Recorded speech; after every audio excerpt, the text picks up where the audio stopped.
All right, here with Swipa Cam, Ryan Blackburn. Thank you so much for tuning in. Got some things we wanted to get off our chest about the national discourse facing the Nuggets right now. We've seen some things. We've seen some things being said about the Nuggets nationally, most notably by Richard Sherman of Fox Sports. Want to see what that's all about. But Swipa, I have some questions for you on what is it that the Nuggets are doing that is actually getting so much national attention right now? Are they really talking this much? Yeah, first off, what's going on, Ryan? Shout out to my people out there. Shout out Maha Sportsbook. Hope y'all having a great day. No, it's a quick answer. I think what's funny about everything that's happening with the Lakers and this narrative stuff is the Lakers are the last team that, and their fan base in particular, are the last people to get upset for somebody chirping, for somebody talking. Right. If you heard them leading up and after the Memphis series, if you heard them leading into and then after the Warriors series, heard them leading into the Nuggets series, Jokic wasn't going to be best player on the court. Jamal Murray, he's clearly worse than AD and Braun, all this other stuff. Michael Porter Jr. can't play defense. You heard it, everything. So we've been listening to narratives, if you're in Denver, for years about the Lakers, and especially this season. And so I think Decades. what's funny is It's amazing. Howard Beck going into the playoffs, Lakers. There's no team that's better on both sides of the ball. They were the best team in the West, basically All-Star break on. They got LeBron. They got AD. They're locked in. I can't see the Nuggets. Nope. Too many holes, too many flaws. And then you listen to NBA Today, and before the playoffs started, everybody raised their hand and said, who would you take in the first round, Lakers or Nuggets? Oh, taking the Lakers. Everybody said that. Mark Spears, the future Lakers, Tristan Thompson, all this stuff. So Ramona Shelburne. Raise your hand if you all believe that the Lakers would get past the Nuggets in a 7-game series. I'm raising my hand for myself and Perk and RJ. Right? I think so. Oh, I think they got to. I got to beat them. what? Denver does not want to see the Lakers. I'm like a 50-50. You like a I like Denver too, but that would be a tough series. Come on, Vince. I'm going to say yes. Thank you, Vince. God, everybody said yes. Right. And then now you get to after the series is over, and Michael Malone up 2-0 says, now they can go back to L.A. holding 2 L's. Oh, you put that in your pipe, you smoke it, and you come back, and you know what? We're going to go up 2-0. And then after that, you get the comments that have been made about Bruce Brown towards D'Angelo Russell, targeting D'Angelo Russell. And then you get after the series, everybody wanted to talk about the Lakers and their adjustments and the Rui Hachimura adjustments. And then LeBron James, who I love. I'm a fan of LeBron James. We're going to talk about him too in a minute. They're like, I think I might retire. So then all of a sudden, the attention gets shifted away from the sweep that the Nuggets put out. And then now we're talking about the Lakers and their adjustments and what went wrong. Why couldn't they close the game in the clutch? LeBron James, is he going to retire? And the funny thing about it is the Nuggets players haven't said anything. Right. It was Vic Lombardi, who we all love. Yeah. Vic Lombardi called Michael Malone the Lakers' daddy. Michael Malone didn't even say that. Michael Malone, who has a relationship with LeBron James, went on the Pat McAfee show and trolled and said, hey, I got some news for y'all, breaking news. I'm thinking about retiring. Speaking of the Lakers, I just want you guys to know this is breaking news. I'm thinking about retiring, so don't tell anybody. You love that, coach. You love that. And it was a joke. And so I think what's funny is it was very funny. the fan base that has always had the most to say is up in arms that somebody not only would talk about the Lakers, not only would talk about LeBron James, but now you're going to troll us for sweeping us when LeBron had a torn tendon in his ankle? Do you know how many times I have been, like, on Twitter, do you know how many times I've been told, oh, well, the Lakers have 16 championships. The Nuggets only have 1.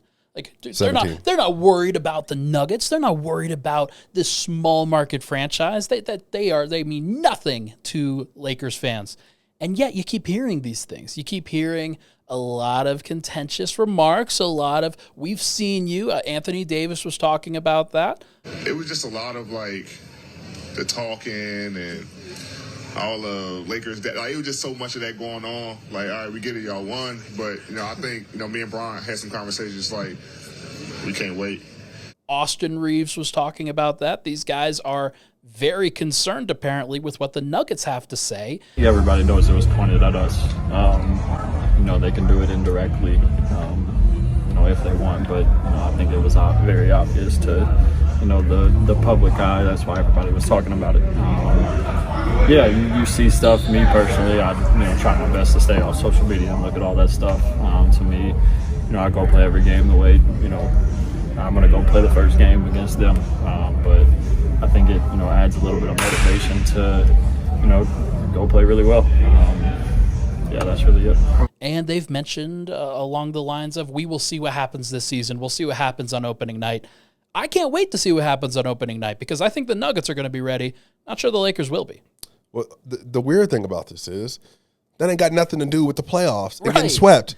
So even if you win opening night, okay, you won a regular season game. Guess what? When the Nuggets lost both of those games in L.A., Lakers fans were like, well, did you see Jokic getting cooked by Thomas Bryant? Yeah. Do you think that's not going to happen in the playoff? That was all narrative stuff. Yep. Regular season stuff, end of the day, don't matter. And again, are we talking about LeBron or not?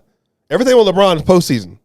Everything about the postseason. So if we're having a conversation Lakers Nuggets, y'all ain't got a chance to make up for what happened last year until you get to the postseason. And so here's the other side of this. Anthony Davis is talking about LeBron and I have had conversations. Conversations, baby. And we're ready. I was like, Anthony Davis, the only conversation you need to be having is, how do I do a better job of stopping Nikola Jokic? Good luck. Can I? Good luck. Can I go score on Nikola Jokic at a high level, which you didn't?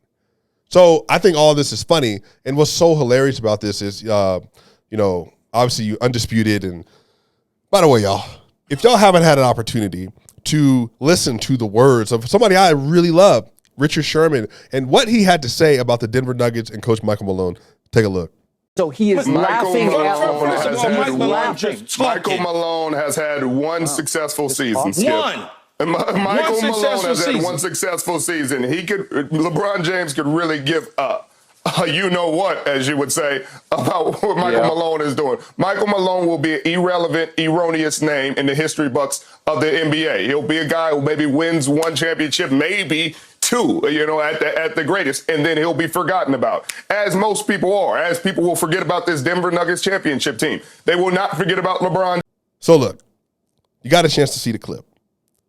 Ryan, what is your first initial takeaway after watching that clip today? My first initial takeaway is that Richard Sherman has no idea who any of the Nuggets are. He knows Jokic and Murray and Porter, but Aaron Gordon was a big part of that team. KCP, former Laker, probably should have mentioned him. Big part of that team.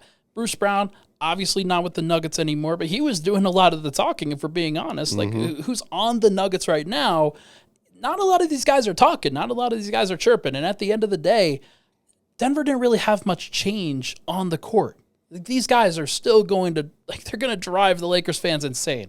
Jokic and Murray going back and forth. They're still going to make these crazy shots. They're still going to do all these things.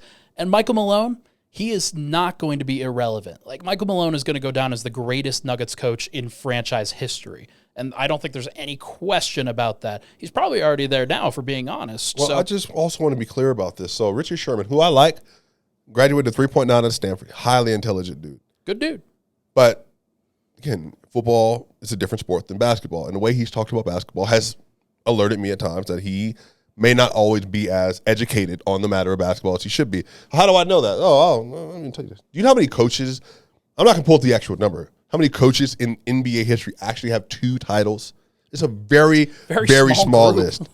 So Phil Jackson has 11 of them.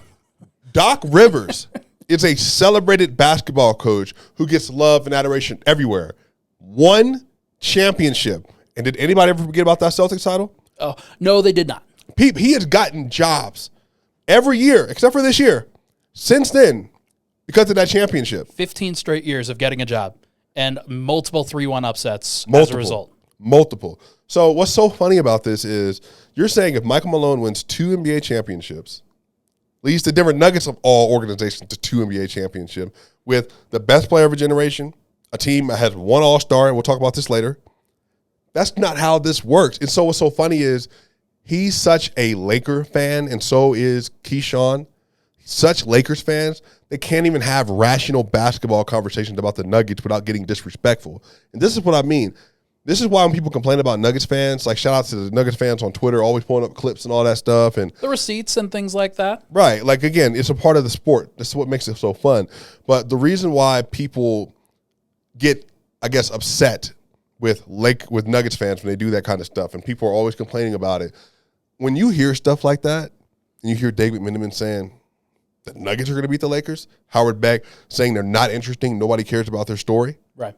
Watching people in the media just completely dismiss this team throughout the entire season, and now going into the season, even if they win another championship, they're irrelevant. And this last Denver Nuggets championship, nobody's going to remember it. That's what he said. It's crazy. That's a crazy point to have, and I just completely disagree. I think that this team, there's a lot of folks that will respect Nikola Jokic as one of the greatest players of all time.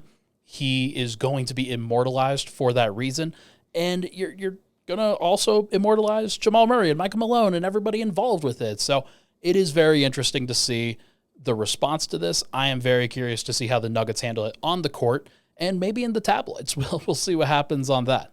Yeah, look, at the end of the day, the Nuggets are grown.